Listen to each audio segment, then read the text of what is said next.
तो एक होता है जायकेदार, एक होता है लजीज तरीन। आज जो रेसिपी आप लोगों से शेयर करूंगी ना मैं, वो इतनी लजीज तरीन है कि इसका जायका आपके मुंह में रह जाएगा। बिस्मिल्लाहिर्रहमानिर्रहीम, अस्सलाम वालेकुम। खुश रहें, आबाद रहें, जहाँ भी रहें हैप्पी रहें और हेल्दी रहें। तो मैं हूँ फायज़ा और वेलकम करती हूँ आपको चटपटे पकवान में। रमज़ान स्पेशल में आप लोगों से शेयर करूँगी मैं क्रिस्पी मलाई बोटी रोल की रेसिपी, जो कि खाने में इंतहाई टेस्टी हैं। आप इन्हें बनाकर फ्रीज़ कर सकते हैं और पूरे माह इस्तेमाल कर सकते हैं। तो रेसिपी को एंड तक देखें। ऐसी लजीज रेसिपी शायद ही आप लोगों ने पहले खाई हो। रेसिपी अच्छी लगे लाइक कर दें और चटपटे पकवान को सब्सक्राइब भी कर लें। तो चलें फिर रेसिपी स्टार्ट कर लेते हैं। तो क्रिस्पी मलाई बोटी रोल बनाने के लिए सबसे पहले तो हम फिलिंग को तैयार करेंगे। तो यहाँ पर मैंने ले लिया है चिकन मेरे पास है तकरीबन 400 ग्राम के लगभग, और मैंने इसकी छोटी बोटियाँ कर ली हैं, जैसे पिज़्ज़ा में डालते हैं ना छोटे छोटे चिकन क्यूब, बस वैसी ही। अच्छा, चिकन को हम मैरिनेट करेंगे तो इसमें डालेंगे 1 टीस्पून के करीब अदरक और लहसुन का पेस्ट। इसके अलावा मैं इसमें शामिल करूँगी हरी मिर्चों का पेस्ट। तो 3 से 4 हरी मिर्चें ले लें और मिक्सी जार में इन्हें पेस्ट बना लें, तकरीबन 1 टेबलस्पून के करीब। 1/4 टीस्पून नमक डाल लें और 1/4 टीस्पून इसमें डालें चाट मसाला।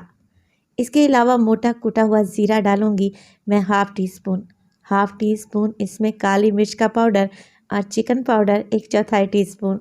चिकन में शामिल कर दें आधा कप के बराबर दही। कोशिश करें दही ज़्यादा खट्टी नहीं होनी चाहिए। इसके अलावा आधा कप ही मैं इसमें डालूंगी टेट्रा पैक की क्रीम, क्योंकि मलाई बोटी बनाने जा रहे हैं तो क्रीम तो लाजमी डलेगी। अब आप लोग पूछेंगे कि फ़ायज़ा इसमें घर वाली बालाई भी डाल सकते हैं। आप लोग डाल तो सकते हैं, मगर आपको मलाई बोटी वाला टेस्ट नहीं मिलेगा, तो आपको टेट्रा पैक की क्रीम ही डालनी पड़ेगी। चलें जी, सारी चीज़ों को अच्छे तरीके से मिक्स कर लें।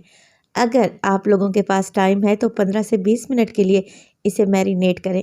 अगर टाइम नहीं है तो आप इसे फ़ौरन से भी बना सकते हैं। मैं 15 मिनट के लिए चिकन को मैरिनेट करूंगी और जब तक मैं बंद गोभी की कटिंग कर लेती हूँ। आप लोगों के अक्सर कमेंट आते हैं बंद गोभी की कटिंग बता दें। तो देखें, एक छोटा सा फूल ले लिया है मैंने बंद गोभी का और इसे डंठल समेत ही काट लिया है। अब क्या करेंगे, पोटैटो कटर की मदद से हम इसको बारीक से स्लाइस कर लेंगे। बहुत ही आराम से ये स्लाइस हो जाते हैं और बड़ी ही फाइन कटिंग होती है। तो पोटैटो कटर तो हर घर में मौजूद ही रहता है। हाथ से कटिंग करने की बजाय आप इस तरीके से बंद गोभी की कटिंग करें। तो देखें माशाल्लाह से कितनी बारीक सी कटिंग हुई है। अच्छा, इस बारीक बंद गोभी का क्या करना है ये आगे चलकर आपको बताऊंगी। 1 कप के बराबर मैंने बंद गोभी काट लिया है। इसमें मैंने कुछ फ्रेश हरा धनिया भी ऐड कर दिया है। मिक्स कर लें और इसे एक साइड पे रख दें। अब देखें, आधी गोभी तो मैंने काट ली, जो बची हुई है उसे आप लोग क्या करें, क्लिंग रैप की मदद से अच्छे तरीके से रैप करें और फ्रिज में रख दें 1 से 1.5 हफ्ते के लिए। ये बिल्कुल भी ख़राब नहीं होगी। अगर आप इसे इसी तरह रख देते हैं ना तो ये काली पड़ जाती है। तो सोचा आपको एक टिप देती चलूं, जो कि आपके बड़े ही काम आएगी। यहाँ पर चिकन अच्छे तरीके से मैरिनेट हो चुका है, 15 मिनट इसे गुजर चुके हैं। एक फ्राइंग पैन में डालूंगी 2 टेबलस्पून के करीब कुकिंग ऑयल। आप लोग बटर भी ले सकते हैं। चिकन जो हमने मैरिनेट करके रखा हुआ था फ्राइंग पैन में डाल दें। बोल को अच्छे तरीके से साफ़ करें और सारी मैरिनेशन निकाल लें, क्योंकि सारा फ्लेवर तो इसी मैरिनेशन में है। हल्का सा मिक्स करें और बस कवर लगाकर आप इसे छोड़ दें 5 मिनट के लिए। 5 मिनट के बाद मैं आप लोगों को ज़रा चेक करवाती हूँ कि चिकन ने कितना पानी छोड़ा है, क्योंकि दही भी हमने ऐड कर रखी थी। तो इसी पानी में ये चिकन अच्छे तरीके से गल जाएगा। चिकन की छोटी छोटी ही बोटियां हैं, तो मज़ीद इसमें कुछ भी ऐड करने की ज़रूरत नहीं है। तो बस कवर लगा दें और मज़ीद इसे आप लोग 10 मिनट के लिए पकाएं, जब तक कि ये पानी ड्राई नहीं हो जाता और चिकन अच्छे तरीके से गल नहीं जाता। तो 10 मिनट के बाद आप लोग देखें सारा मसाला बोटियों पर अच्छे तरीके से चिपक सा गया है। ये फिलिंग नहायत ही टेस्टी बनकर तैयार होती है। अगर आप लोगों ने अफ्तारी का कोई ख़ास एहतमाम करना है ना, तो फिर मेरी इस रेसिपी को आप लोगों ने एक दफ़ा तो लाजमी ट्राई करना है। चलें जी, चिकन एकदम तैयार है। फ्लेम को ऑफ कर दें और इसे एक साइड पे रख दें। यहाँ पर ले लिया है मैंने तकरीबन 2 से 3 टेबलस्पून मैदा, सादा मैदा है।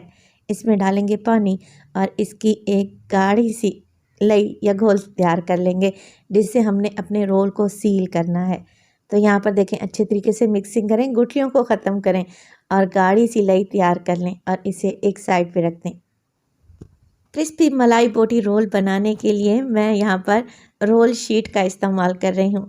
किसी भी बेकरी से आपको बड़ी ही आसानी से मिल जाती हैं। अगर आप घर में बनाना चाहते हैं तो आप इन्हें आराम से बना सकते हैं। रेसिपी मैं अपलोड कर चुकी हूँ, अगर आप कहेंगे तो दोबारा से भी बना दूँगी।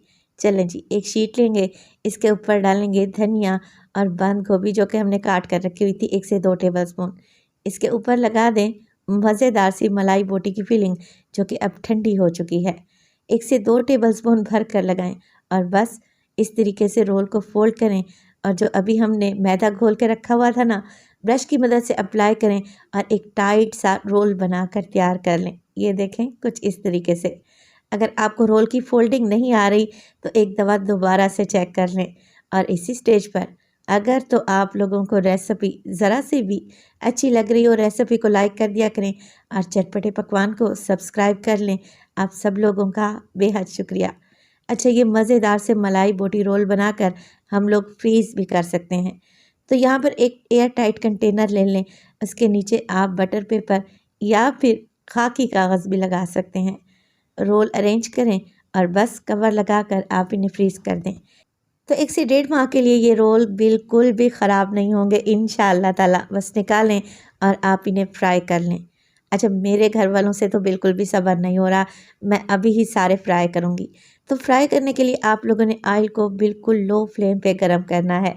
जितना लो फ्लेम पे आप इन्हें फ्राई करेंगे ना, ये उतने ही क्रिस्पी रहेंगे और ठंडा होने के बाद भी क्रिस्पी ही रहेंगे। अगर आप इन्हें हाई फ्लेम पे फ्राई करते हैं तो कलर तो फ़ौरन से पकड़ लेंगे, मगर बहुत जल्दी सौगी भी पड़ जाएंगे। यही वजह होती है कि आप लोग पूछते हैं कि समोसे फ्राई करने के बाद नरम क्यों पड़ जाते हैं। आप बिल्कुल लो फ्लेम पे इन्हें फ्राई किया करें। समोसे हों या रोल, देर तक क्रिस्पी रहेंगे इंशाअल्लाह ताला। उलटते पुलटते रहें और देखें ये ऑयल में बिल्कुल भी नहीं बिखरेंगे और इतने अच्छे तरीके से सील हुए हैं कि इनके अंदर ऑयल का एक कतरा भी नहीं जाएगा। अच्छा सा गोल्डन कलर आ जाए तो बस जी निकाल लेते हैं और गर्मा गर्म इन्हें सर्व करें केचप के साथ। मैं आपको ज़रा चेक करवा देती हूँ कि ये कितने क्रिस्पी बने हैं। तो माशाल्लाह से देखें लग रहे हैं ना टेस्टी, और ये खाने में इंतहाई लजीज है। अगर आप लोगों के घर में कोई स्पेशल अफ्तार पार्टी है तो ये मज़ेदार रोल ज़रूर बनाएं। जो भी खाएगा ना आपके ही गुण गाएगा। बड़े ही टेस्टी बनते हैं।